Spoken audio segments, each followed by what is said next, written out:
அப்பாடா, எனக்கு ஃபுல்லாக சரியான வேலைப்பா.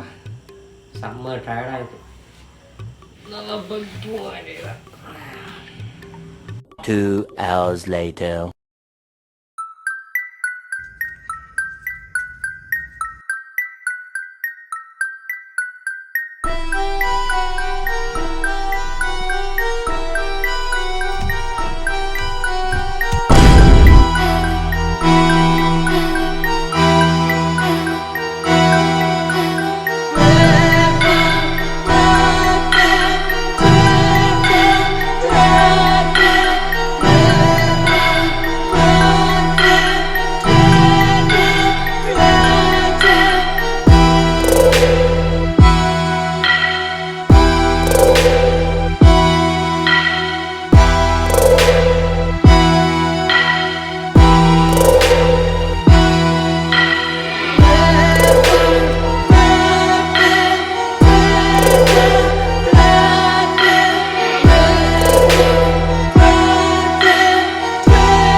ஃபோன் எடுக்க மாட்டேறானே.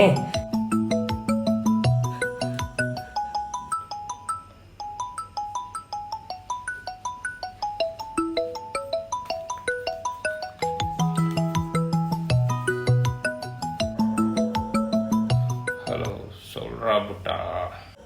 ஹலோ ஹலோ, திகிலே திகிலே கேக்குதா? ஏடி, ஏதோ பேச ட்ரை பண்ற, ஆனா என்ன பேசுறேன்னு நான் ஒண்ணுமே கேட்கல. ஹலோ ஹலோ கேக்குதா? டேய், உங்க வீட்டில் இருந்து பேசினாதான் டவர் சரியா கிடைக்காதுல்ல. மொட்டை மாடி வந்து பேசு. இது மேலே வர மேலே வர. ஹலோ ஹலோ, திகில் கேக்குதா? ஆ, தெளிவா கேக்குது, சொல்லு. என்னாச்சுன்னா, நான் நல்லா தூங்கிட்டு இருந்தேன் திகிலே. திடீர்னு எனக்கு ஒரு மாதிரி என்னன்னா, வெள்ளை கலரும் இல்லாமல் பிங்க் கலரும் இல்லாமல் இந்த மாவெல்லாம் உடம்புல பூசின மாதிரி ஒரு பேய் முன்னாடி வந்துச்சு. அது அப்படியே டான்ஸ் ஆடுற மாதிரி பண்ணிச்சா. நான் டக்குன்னு கனவுலேருந்து முழிச்சிட்டேன். பார்த்தா என் கையில் அந்த உடம்புல இருந்த மாதிரியே என் கையில் அந்த மாவெல்லாம் இருந்துச்சு திகிலே. சரி, கையில் மட்டும்தான் இருக்குன்னு பார்த்தா காலையும் இருந்துச்சு. சரி, அதை நான் வாஷ் பண்ணிட்டு தண்ணி கடிச்சதுன்னு சொல்லிட்டு தண்ணி குடிக்கும் போது என் முகத்துலேயே இருந்துச்சு. எனக்கு என்ன பண்ணுறதுன்னு தெரில. அதான் உனக்கு கால் பண்ணேன். இப்போ என்னடா பண்ணுறது? என்னடா சொல்ற புட்டா? அந்த பேயா? அந்த பேய் பற்றி நான் படிச்சிருக்கேன் புட்டா. அது ரொம்ப கொடூரமான பேய். உன் பக்கத்தில் வந்துச்சுன்னா அது கண்டிப்பாக உன்னை கொன்னுரும். இப்போ நீ என்ன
மயக்கம் போட்டானே.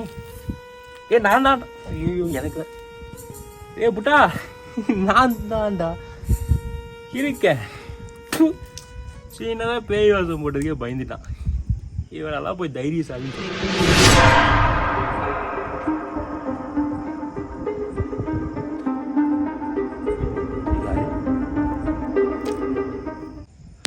யாருன்னு கேட்கறேன்ல.